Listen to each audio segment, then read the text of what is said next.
All right, I will call to order the June 19th, 2023 Historic Preservation Commission meeting. Kelly, would you please read the roll? Patrick Boyd, Here. Mike Fleck, Here. Gene Hackbarth, Adam Turriff, Here. Alderperson Hansen. Here. Thank Thank you. Couldn't get across the river. All right, item 2, approval of the minutes of the April 17th, 2023 Historic Preservation Commission meeting. So move. Second. Got a motion to approve by Mike, seconded by Adam to approve the minutes from the last meeting. Any discussion, corrections? All right, if not, all those in favor say aye. Aye. Opposed? Motion carries. Thank you. Item 3, public comments upon matters not on the agenda. Please note that comments made during the public comment period shall pertain only to matters under the jurisdiction of the Historic Preservation Commission. Is there anybody in the public, either virtually or in person, who would like to speak on something not on the agenda?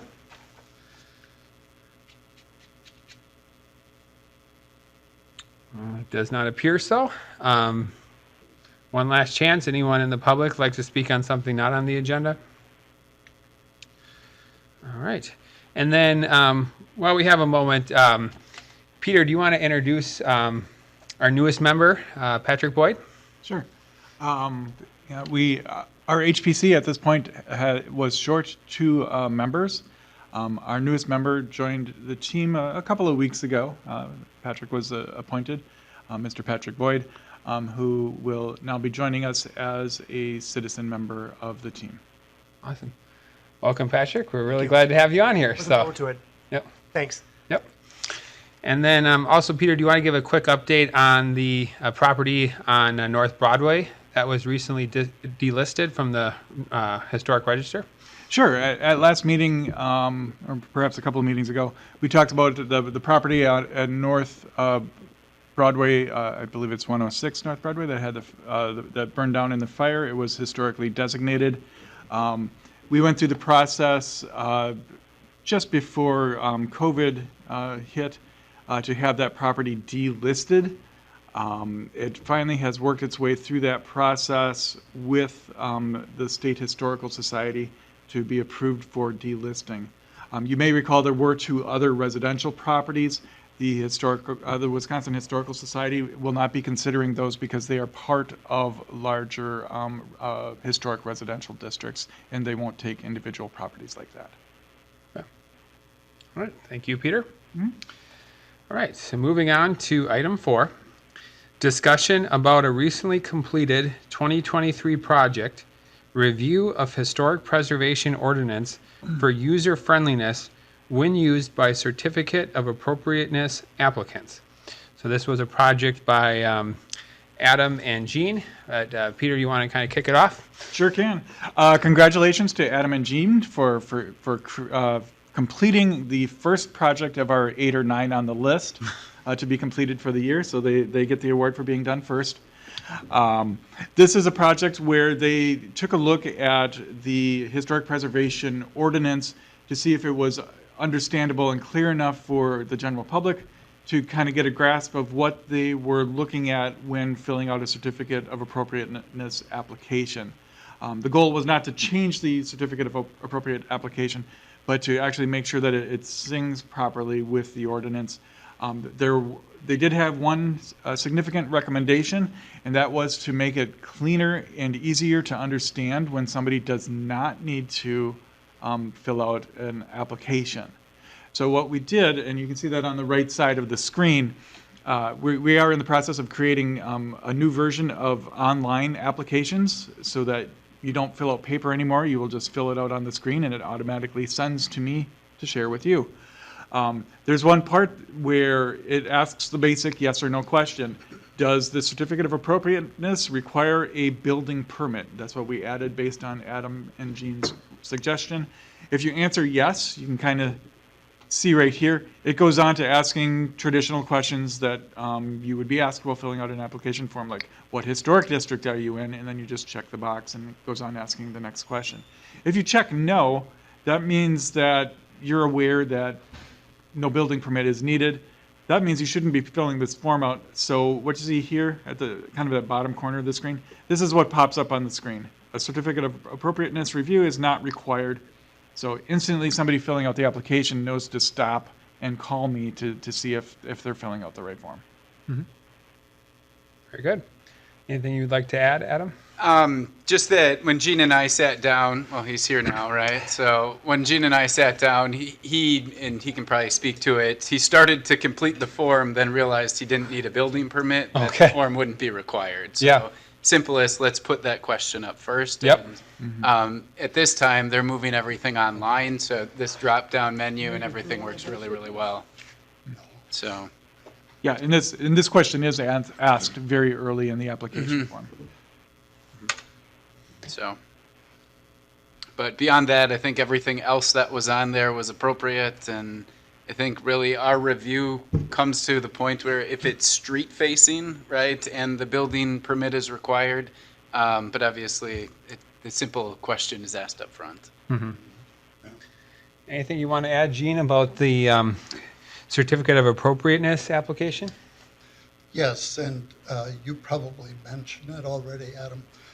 I was able to get through from the State Historical Society the updated design guidelines, including the Certificate of Appropriateness from the cities of Beloit and Madison. Those two were singled out by one of the representatives, this CLG, in fact, Jason Tisch, he made notice of that. So I went through all of that, and then Adam and I met, and this is what we came out with. So that's all been added on the city website, all the changes in, Peter? No, the website with digital application forms will be done at one time. Okay. So it's been put in, and it's in a testing format right now. Okay. But it's not available. It won't be available to the public until all of our forms change at the same time. Okay. Okay. Well, thanks for all your work on that project, Gene and Adam. I know it's been a long time since that was looked at, so.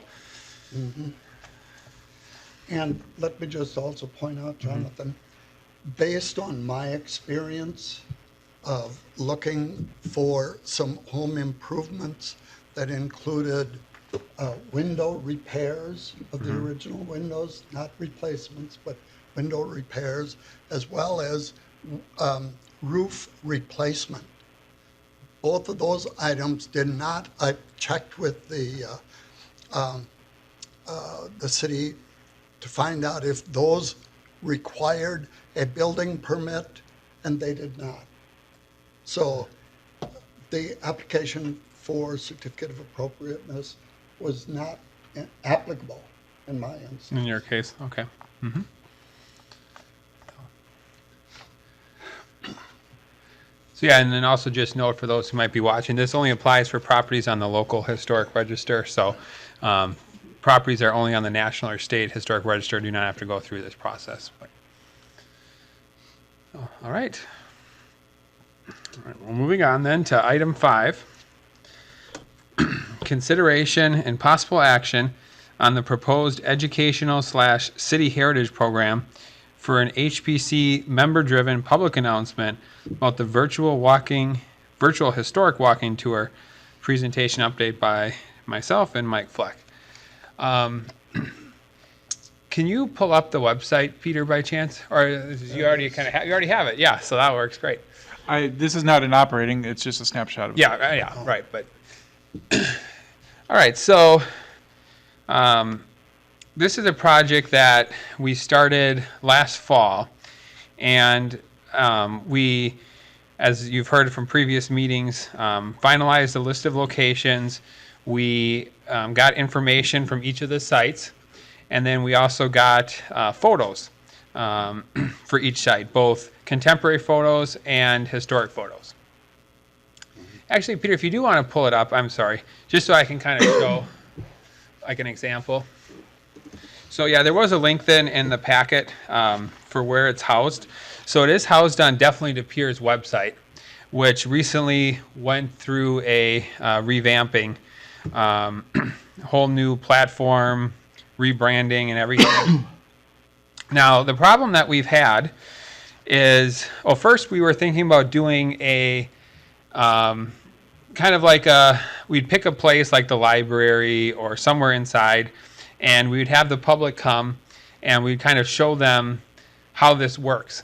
But then we kind of thought, that doesn't really make sense since this is a walking tour. So it's better to kind of show them in practice how this works. So then we started talking about doing a night where we would have participants, we would actually walk the tour with them and then kind of act as almost a tour guide. Now, the problem that we've run into is when you are in the app or on Definitely Peer's website on your phone, it's supposed to be GPS enabled. So as you're walking, you're supposed to be able to see yourself walking on the map, essentially. So that way you can know what locations you're nearby.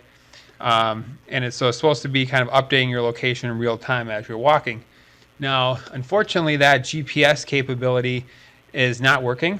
And this was identified about a month ago. And Tina Quigley from Definitely to Peer said that one of her staff members who was working on the project was on maternity leave.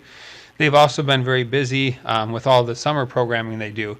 So I did reach out to Tina last week looking for an update and have not heard back from her yet. So there's still that GPS issue, apparently that needs to be straightened out on their end because it's an issue within their new website. So up to this point, it's been just kind of in kind of a holding pattern until that gets resolved. The other thing that we're still working on, and Tina was going to have her mother work on this, who's kind of volunteers for Definitely to Peer. Each of the sites, when you click on it, right now there's only one picture, and there should be like 4 or 5. So there was some issues with the compatibility of a few of the pictures, and Tina's mom was getting some new pictures from the Historic Society for the ones that were causing issues. But as far as I'm aware, those pictures have not been updated yet on the site either. But each location does have one picture though, and all the information is on there. So yeah, at this point, we're just once we get the IT issue straightened out, we're going to try to pin down a good date for when to kind of officially launch this publicly. And as I mentioned at the last meeting, the city administrator indicated to me that our communications specialist can assist us with getting the word out on the city's social media pages, because it is, a city kind of project along with Definitely to Peer. So once we get a date pinned down, I'll work and Tina will work with Andy Pansloff, who runs communications for the city, to get the word out about it. So, yeah, Gene? Jonathan, I looked through all of the different segments of the historic walking tour the other day. And one of the things that I noticed consistently, the pictures, at least on my laptop screen, were fuzzy. They were not clear, concise. Yeah. And that was consistent with all of the photos that I saw. Okay. Peter? Gene, you have to remember the pictures were designed to be used on a telephone, so when you do look at them on a laptop, they do stretch out and become a little bit larger and fuzzy. Okay. They're designed for this big, and that's why Okay. that's why you might see a pixelated picture. Right.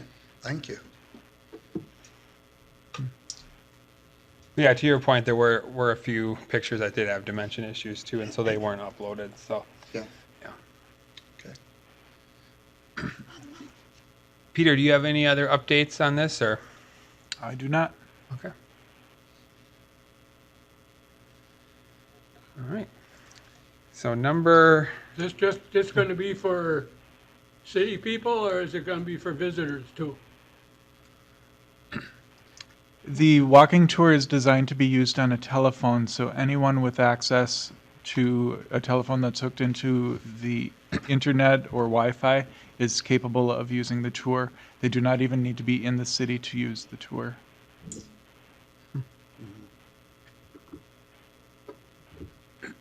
All right. I have tested it while I was at my house in Lake Geneva, and it worked. It The only works right thing- here too. The only thing is when I clicked the button to say, walk me to that building, it told me it was a 165-mile walk. Yeah. I love that. All right. Good job. So number 6. Oh, yeah. I guess we could just make a motion to receive the update and place on file. I don't think we need to. I guess we could just take a motion. So I'd make a motion to have myself and Mike Fleck continue working with definitely Pere and Tina Quigley to schedule a date for the public announcement of the walking tour, and to have it so that we lead the people on the tour and kind of present it to them that way. I'll second that motion. Motion by myself, seconded by Gene. You got all that, Kelly? Okay. All those in favor say aye. Aye. Opposed? Motion carries. Thank you. Item 6, consideration and possible action on the proposed historic district signage project. Presentation by myself, Adam Turriff, and Mike Fleck. I'll just give a quick overview. So we did finalize the list of sites that are going to be, that we're going to reach out to see if they're going to be interested in a sign. They are all the houses on Mansion Street and St. Francis Street off Ridgeway Boulevard. It's called the Daviswood Ranch Homes District. There's also a few miscellaneous properties that have reached out, a couple homes that are on the National and State Register that have that are in some of the other districts we have that have expressed interest, and then also a business on Main Ave in downtown West Pere. And then we kind of did a lot of proofreading of all of the names and addresses, making sure that everything was right with that before we send it to print. And then Peter got a sample of what the sign would look like and feel like. I know myself and I think a few others stopped into City Hall to actually hold the sign and make sure that, because we're using this high quality plastic, so it's due to cost reasons, so we wanted to make sure that it's still decent quality. So but yeah, I thought the sign looked fine, and it was good in quality, so I think it's definitely worth the cost savings. It's like $40 some a sign compared to $300 or $400, so it's a huge savings. Yeah, so Peter, I know you were going to reach back out to them with like a conceptual digital design, and then you can provide an update on that then? What will happen is they will actually give us, they weren't able to do it in time for this meeting. Okay. But once we're able to pull the trigger for the proposal quote, they will create a digital sample of all of the 55 or so signs that are going to be printed so that we can proof it for any last minute typos. Okay. They are pulling the information directly from the spreadsheet that Jonathan mentioned, but there are times where those typos could have missed our eyes, or we might learn between now and then that something is renamed, or is a better name than our what we thought it was. That will give us that last minute option to make the 11th hour change when we see those digital copies. It also will allow us to look and see if something doesn't look right balanced, like on the sample we see up on the screen right now, you can see the bottom line says De Pere Historic Preservation Commission. Once they show it in the font that it's being printed in and the size of the lettering, we might recognize, oh, that is taking up way too much space on the bottom of the oval. Maybe that needs to be a little smaller, or on the flip side, it might need to be a little bigger. It will give us that opportunity to not only proof for typos one last time, but also to make sure that each sign looks great. Yeah, Gene? I have a question too. For those buildings that are listed as local landmarks, will they be entitled to a similar type of sign that indicates local landmark or De Pere local landmark? What we did here is on this sample it says National Register of Historic Places. That would take up way too much space once we started adding state and once we added local. So what we did is we summarized that line to say National Registry, local, State Registry, local registry. If somebody had a property that was all three, there's a hyphen between each of those statements. Excellent. So your house, for example, you're on the national registry, so, and state Yeah. and local. And local. So your property would say national, state, local. That's excellent. Yeah, and the only other change we recommended from what you see above is instead of having the name of the house on the top line, it's going to be on the second line, still in like the top half, but the second line, and then the name of the historic district is going to be at top, and it's going to be larger font size. So we're just kind of flipping those two around. Good. Anything else, Adam, you want to add for updates? Or Gene? Peter, do you have any type of a guess as to when these ovals would be available? Once we're able to pull the trigger, I'm in a little bit of a snag right now with being able to say absolutely yes. I'm having my city attorney define if I'm actually holding onto a proposal that's a contract or if it's a proposal that I can pay for out of our budget. More information than you need to know. It's deciding whether or not I have to take the project to council to approve it, Sure. or if I can just pay for it straight out of the budget. I'm waiting to hear back, and then once I do that, I believe they said it could take anywhere from really quick to 5 or 6 weeks to print the signs. That would give us enough time to establish how the signs are going to be distributed. Got it. Because in this case, we are not charging the property owner this year for the signs. So there's a process of how to distribute and basically let those property owners know that they're available for them to take. Sure.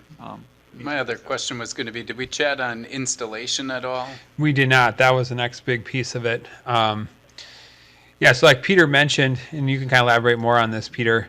In terms of the cost, if we just ordered all of the signs for all the properties that are eligible, it's pretty comparable to ordering like half of them, right?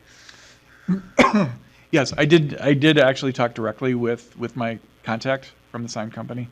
And if we print all of the signs, regardless of whether somebody wants one or not, or whether they want it attached to their house or not, it will cost about the same amount to print all of them as it will to cost half of them at an increased price. So that's where the executive decision was made to just print all of the signs. So how much would be left in the budget then potentially for installation? Installation was decided to be by the property owner, so we aren't putting a cost for installation. In order to do that, we would have had to provide information about the type and style of surface that each house had. So in this case, and gosh, I'm hoping we talked about this because I don't want to think I made that up. I think we kind of put it on the back burner, but yeah, I know you were saying that was going to be a hurdle. Yeah, the conclusion was that it was going to be installed by the property owner. And the design is that it's done with an adhesive, like a silicone adhesive, that can attach to almost any surface. The sign company identified that when they do deal with historic buildings, that is typically what they do because it's not easy to remove, but it is possible to remove. That makes sense.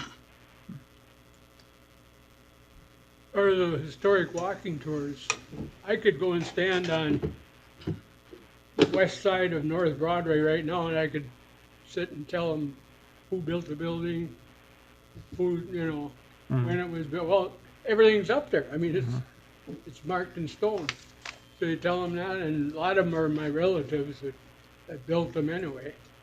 And so, Yeah, we could look at maybe having some people like at certain locations who could kind of talk about them while we're doing the tour.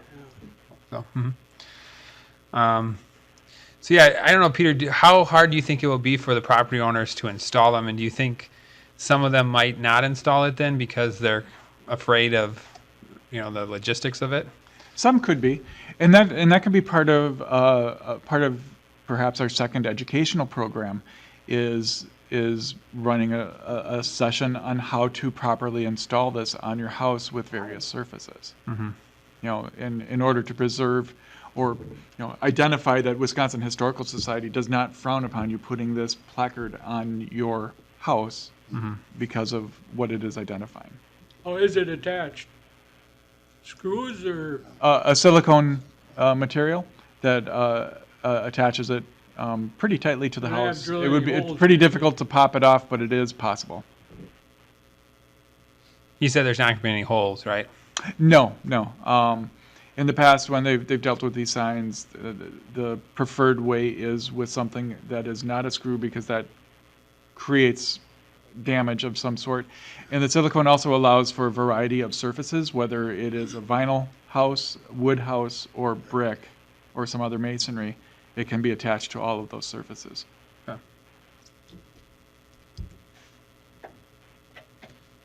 All right, any other questions on this, or? Yeah, and then probably another next step would be, how do we reach out to the property owners and kind of let them know that these are available and, you know, How to We- attach them. how to attach them, yeah. And I was thinking too, even if a property owner didn't want one, if someday they sell the house and a new property owner takes control of the house, maybe they would want one. So, I mean, we could always keep those, you know, in our hands until, maybe some property owner someday wants to put one up, so.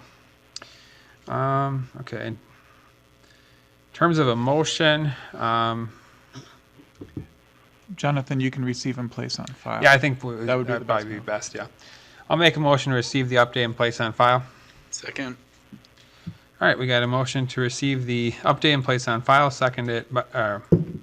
motion by me, seconded by Adam. Any other discussion on this? All right, all those in favor say aye. Aye. Opposed? Motion carries, thank you. Item 7, consideration and possible action on the proposed state and federal historic designations of 3 properties. Presentation by Jonathon Hansen and Mike Fleck. So at the last meeting, we did vote to send letters to 107 North Broadway, which is the old National Bank of De Pere, and 127 North Broadway, which is the old State Bank of De Pere. Yeah, those letters, I'm sorry, have not been sent out yet. We will get those out soon here. One of the things that we're also going to have to do with the letter is make some tweaks based upon a motion that the Historic Preservation Commission made last August, which was to make a few tweaks to like the letter template. Some of you might remember we kind of went through it line by line and made a few minor adjustments. We also talked at the last meeting about having myself give a call to the property owner of the old post office, who I've worked with in the past on a couple other city issues. Well, I was informed by Mayor Boyd that that property owner no longer owns that building. So one of the things that I think we should do, and we can make a motion here in a second if the HPC wants to, is have staff look into who the new property owner is and then trying the letter with them. Because we weren't going to send a letter to the previous owner because we've already tried him twice and we had no response. But now if there's a new owner, I think we can kind of start with the letters again. So Who owns it now? I'm not sure. I'd make a motion that we send that letter. Seems appropriate. To the old post office? Yes. Yeah, 416 George Street. Yeah. Yep. Seconded. Okay. Motion by Adam, seconded by Patrick to also add the old post office, 416 George Street, to the list of letters that'll be sent out. Anything else, Peter? Yeah. One thing I do want to bring to your attention, one of the 2 banks at this time, I'm forgetting the address, I believe also changed ownership. Oh, okay. So even though we can prepare the letter, we may want to hold on sending that one. So don't be surprised if it's not sent right away with the other. Okay. Do you know when the GIS is updated then with the new owner? Or do you know like who the previous owner was so you can see when it has been updated? We are aware of who the new owner is. Oh, okay. We don't want to scare them. Okay. All right. Gene? I would like to also point out that 301 Main Avenue that is listed in this, this copy, they are already listed on the State National Register. Mm-hmm. Okay. Yeah. It appears on this Yeah. sheet. However. Okay. Good catch, Gene. Yeah. I don't remember what kind, oh yes, looks like a letter was sent to them in December. I think that might have been a local historic register, but it looks like it's on here as state or national, like you said. They're already on that as part of the main Ave district, right? Since 2010. Okay. Mhm. Yep. So yeah, that was just from the minutes from the last meeting that Gene was Yeah. pointing to, so. Mhm. All right, any other discussion on the motion? If not, all those in favor say aye. Aye. Opposed? Motion carries, thank you. And item 7, item 8. Consideration and possible action on the proposed local designation of 3 commercial properties and 3 residential properties. Presentation by myself and Mike Fleck. So yeah, this is a project that's just starting this month. So I thought I would kind of get some feedback from the HPC on what properties they might be interested in targeting. So really there's only, correct me if I'm wrong, Peter, 4 properties in the city that are on the local register right now? Yeah, there's 4 or 5 properties. 4 or 5, yeah. There's Jean's house, there's another residential house, Polo Resto, and the White Pillars. So there's a lot of other properties that are on the national and state register, but are not on the local register. So all of those are ones that we could potentially reach out to. One of the issues that we've had in the past is there are more requirements if you're on the local register. If you do want to make any alterations, you have to get a certificate of appropriateness, which we talked about earlier in the meeting. So some property owners are a little leery of that. But it does protect the property then for future generations, because even when that property owner sells it, that property, if it's on the local register, it's going to have to go through that process to get major alterations done. I know you mentioned some of them aren't subject to it, but like windows. But so yeah, I think last year we reached out to 3 properties. I think Credo Building might have been one at 301 Main Ave. We reached out to Union Hotel. I can't remember what the third one was, but the Union Hotel did express interest. That we didn't finalize anything with that though, so that's one we could revisit. Otherwise, open to other ideas for other properties. So.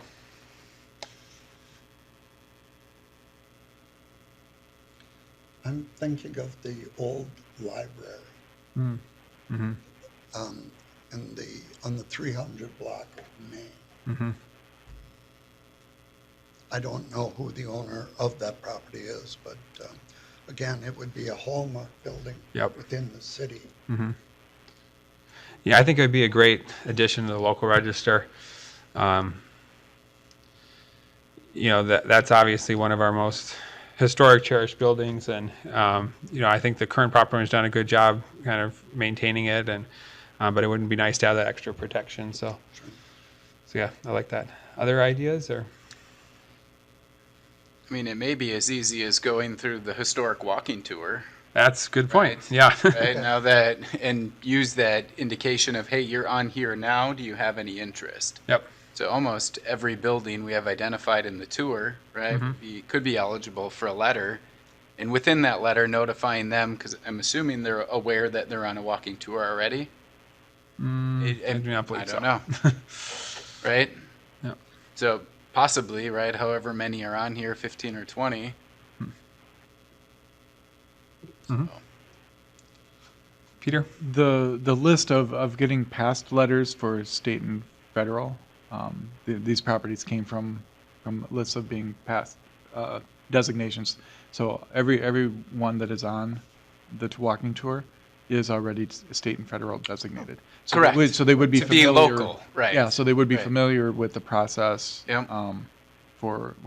Not completely familiar, but they'd be familiar with the process of designation Mm-hmm. if they are still the same owner.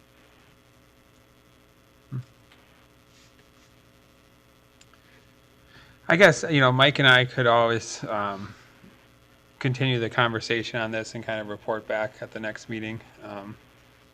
Otherwise, we could make a motion like with the old library or any other properties you're interested in, kind of directing the subcommittee to do those.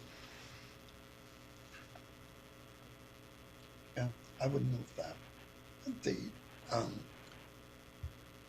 see. All of the properties that are currently listed on the Historic Walking Tour should be invited to consider local landmark status, okay? And there's one other point.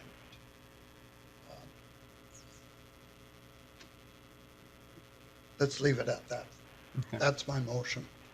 They should be contacted. All 20? Or you want to?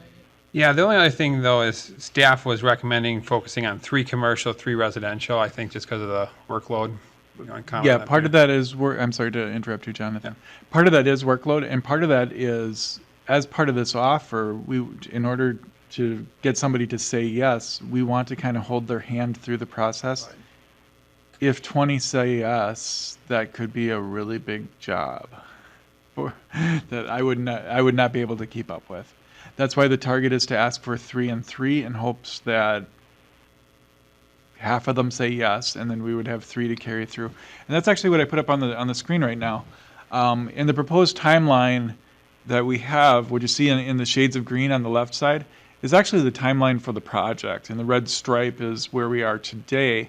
So by mid-July, this project was technically wrapping up, but we have changed to meetings every other month instead of monthly. So that's why it's just not a possibility, and we do have to kind of stretch into August to be wrapping up this project by August. What I added in kind of the brown orangish tone is what happens after we identify 3 interested parties.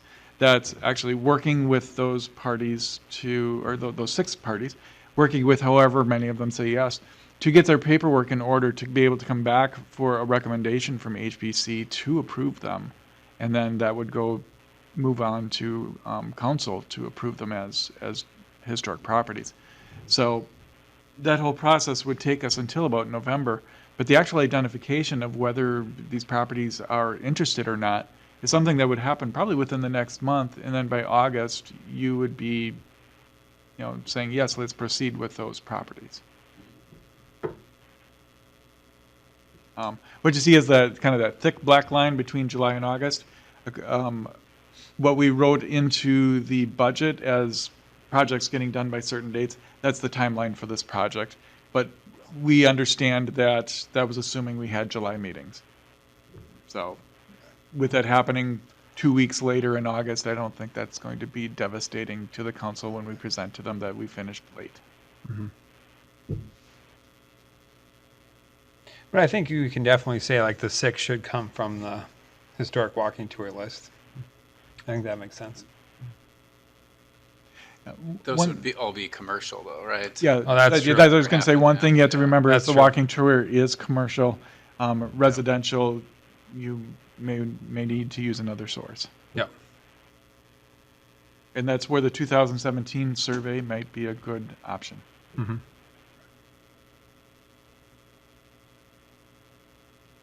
So Gene, you made a motion. Did you want to amend that or stick with it and see if we have a second? Let's start over. Okay. So Gene's going to withdraw his motion. Do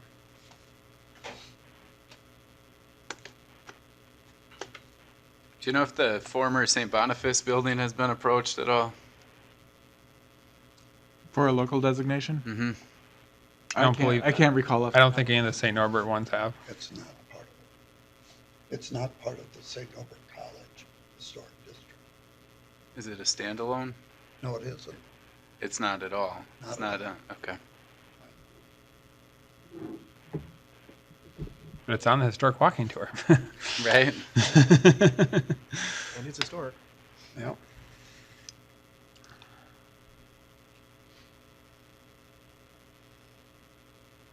I guess go ahead. Use the old school anymore?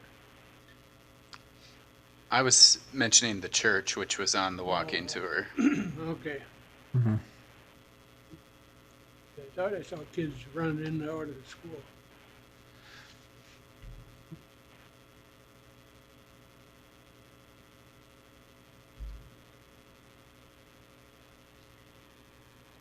I guess I'll make a motion to direct the subcommittee to review the 2017 survey for residential properties and the historic walking tour for commercial properties and identify 6 properties to bring back to the HBC for the next meeting. 3 commercial. 3 commercial and 3 residential. Yep. I'll second that. Okay. So motion by myself, seconded by Gene. Any other discussion on this? And yeah, thanks for all the feedback. Like, I think you're right with the public library. It's definitely one that I think should be on the list. So, yeah. All right. All those in favor say aye. Aye. Opposed?